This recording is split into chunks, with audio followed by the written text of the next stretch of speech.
order. I said I have no problem with that order,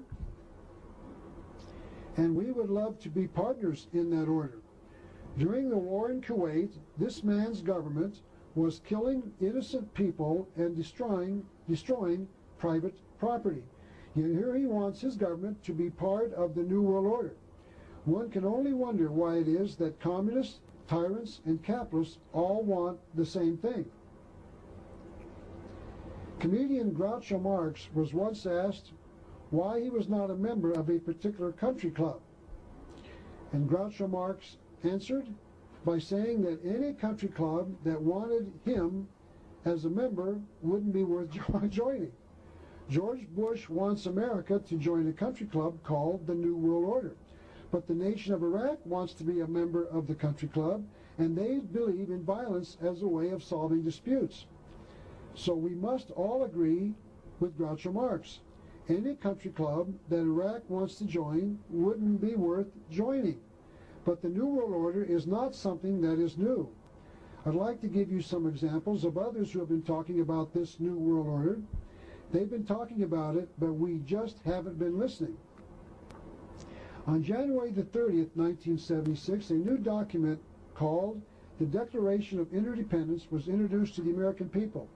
It was signed by 32 senators and 92 representatives in Washington, D.C., and read in part. 2 centuries ago, our forefathers brought forth a new nation. Now we must join with others to bring forth a new world order. Historian Walter Mills maintained that prior to World War I, Colonel Edward Mandell House, the major advisor to President Woodrow Wilson, had a hidden motive for involving America in the war. This is a picture of the colonel on the left, and that is President Woodrow Wilson, shown on the right, the president at the time. The historian wrote this about Colonel House. The colonel's sole justification for preparing such a batch of blood was his hope of establishing a new world order of peace and security. The Associated Press reported on July the 26th, 1968, that New York Governor Nelson A. Rockefeller says, as president, he was running for the presidency at the time, as president, he would work towards international creation of a new world order in 1968. George Bush didn't talk about it until 1990. So this is not a new concept. It goes back until at least prior to Colonel Edward Mandell House. What is this country club that communists, tyrants, and wealthy capitalists want to join? Once again, what is the New World Order? Adolf Hitler, the socialist head of the German government during World War II, also spoke about a New World Order. He said, National Socialism will use its own revolution for the establishing of a New World Order. So now we have socialists also in favor of the New World Order, favored by communists, tyrants, and capitalists. Adolf Hitler killed 50 million people in World War II. He called his New World Order a 1,000-year Reich. His New World Order was going to last for 1,000 years. Later on, we will see that George Bush's New World Order will also last for 1,000 years. And the reason for that is that both men wanted the same thing. On October the 27th, 1941, just before World War II started, President Franklin Roosevelt went on national radio and said, Hitler has often protested that his plans for conquest do not extend across the Atlantic Ocean. This is his entire design of his New World Order. Roosevelt went on to say, it is a plan to abolish all existing religions. Hitler wanted his New World Order to abolish religion. George Bush wants his New World Order to abolish religion. Hitler wanted his New World Order to last 1,000 years. George Bush wants his New World Order to last 1,000 years. And certain people are volunteering the United States as the nation which is going to put the New World Order into place. Former Secretary of State Henry Kissinger said this on April the 18th, 1975. Our nation is uniquely endowed to play a creative and decisive role in the new order which is taking form around us. The United States is going to give the world a, quote, new order, unquote. The New World Order was already taking shape in 1975, 18 years ago. And we even have a master strategy to get the world to accept the New World Order. The April 1974 issue of Foreign Affairs, the quarterly periodical issued by the Council on Foreign Relations, perhaps this nation's most powerful organization, had an article in it by Richard N. Gardner, the former Deputy Assistant Secretary of State for International Affairs, International Organizations in the John Kennedy and Lyndon Johnson administrations. In that article, Mr. Gardner said, "We are likely to do better by building our house of world order from the bottom up rather than from the top down. An end run around national sovereignty, eroding it piece by piece, is likely to get us to world order faster than the old-fashioned frontal assault. But the basic reason that these planners feel we need a new world order, a new way of doing things, was expressed by Manly P. Hall, perhaps the world's leading authority on the occult world of secret societies, who wrote this in his book entitled Lectures on Ancient Philosophy. He told us why we need to change the way of doing things. The time has not yet arrived when the average man is strong enough or wise enough to rule himself." And he explained who he considered worthy enough to rule those of the world considered by the experts to be incapable of governing themselves. He wrote, "Never will peace reign upon the earth until we are ruled by the fit." And another told us a little about just what this new way of doing things was going to be like. Aldous Huxley wrote a book entitled Brave New World Revisited, and he wrote this as follows. "The older dictators fell because they could never supply their subjects with enough bread, enough circuses, enough miracles and mysteries.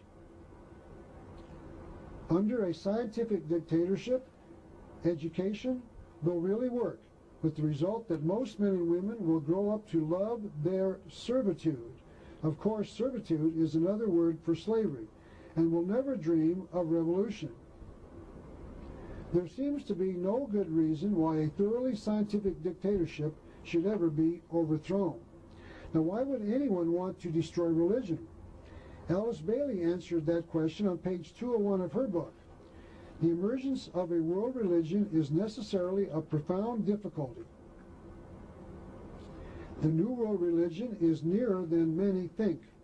The reason these people want to destroy religion is because they want to replace all religions with their new one. Alice Bailey is right.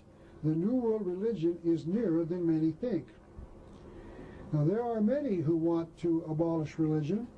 There is a new religion spreading around the world called the New Age religion. I briefly mentioned it before, but it is time to take a longer look at it. One of the more articulate of their writers is Terry Cole Whitaker, a former Christian evangelist. She apparently felt that Christianity did not meet her needs, so she renounced her ministry and started teaching the New Age religion. And she has written this book entitled The Inner Path. In this book she wrote, "There will be no more God of vengeance for us to fear, and therefore no more God-fearing people. The New Age will mean the end of religion." She wrote that it will also mean the end of government.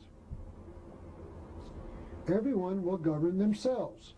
There will be no more tyrants." I'm sorry, got to get the next slide here. "There will be no more tyrants and no more organizations to tell us what is good for us and what is bad." Notice that she called religion tyranny. This is a very common position for those New Agers and others to take, as we shall continue to see. And Terry Cole Whitaker tells us that this will be the future of the New World Order. The New World will be a world in which there will be none of the things that make up the misery of the world today. The things that make up the misery of the world today are the things that guide our present civilization, meaning the old world order. Now back to Terry Cole Whitaker. "We have an opportunity to create a new reality and to put an end to the old. If each man and woman is to decide for themselves what is right and wrong, there is no such thing as sin." Terry Cole Whitaker believes this as well. She wrote, "You are guiltless. None of what you have done is wrong in the highest sense. There is no such thing as wrong in God's world." And then she went on to say, "The good news is that sin is nonsense." What she is saying is that God messed up the universe, and Lucifer in man's mind, his reason, will straighten it all out. That's what the New Agers believe. Then she continued, "There is no one single right way and no one single truth. Everybody's truth is right for them. It's all right to do whatever brings you happiness. Worship yourself. You are the light." This is the teaching of the public schools today in America in the field of sex education. It is being taught without any morality.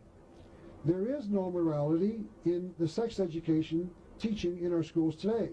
Each individual decides what is right and wrong for themselves.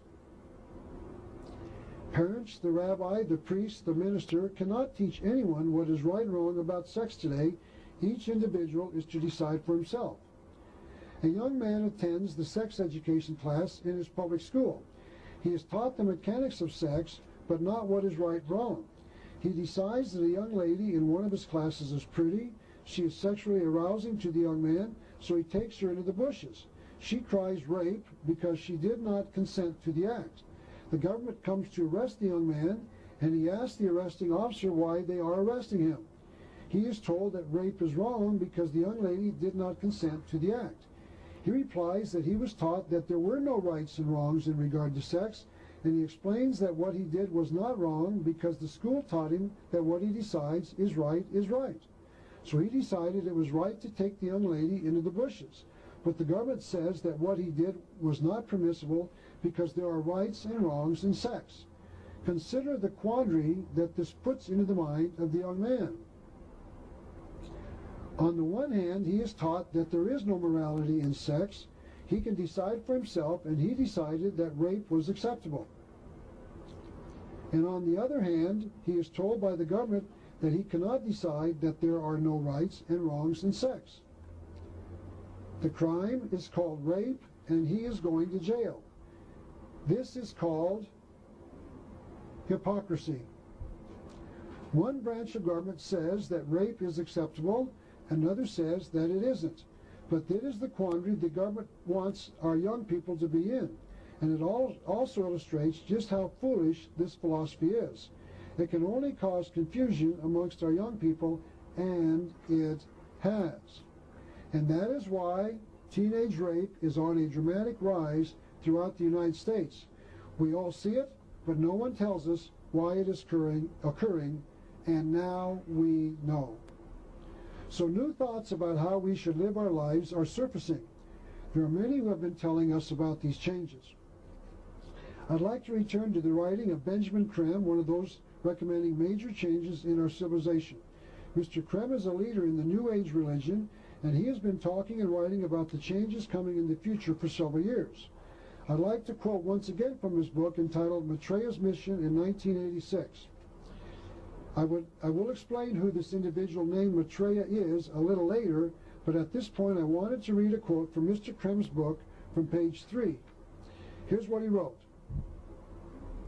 "We are moving into a period of climax leading to events which will fundamentally alter life as we know it. Tremendous changes are taking place in all areas of life, preparatory to the establishment of entirely new modes of social living and relationship. We are standing at the beginning of a new era, a new cosmic cycle." So Mr. Creme is telling us that tremendous changes are coming. We are going to alter life as we know it. He went on to say, "We are about to witness profound changes in all our institutions and structures, political and economic, religious and social, scientific, educational, and cultural. Eventually, this will mean total change of all of our institutions. So people are talking about changing our civilization, the way that we live our lives. We will continue our study of this new world order after this break."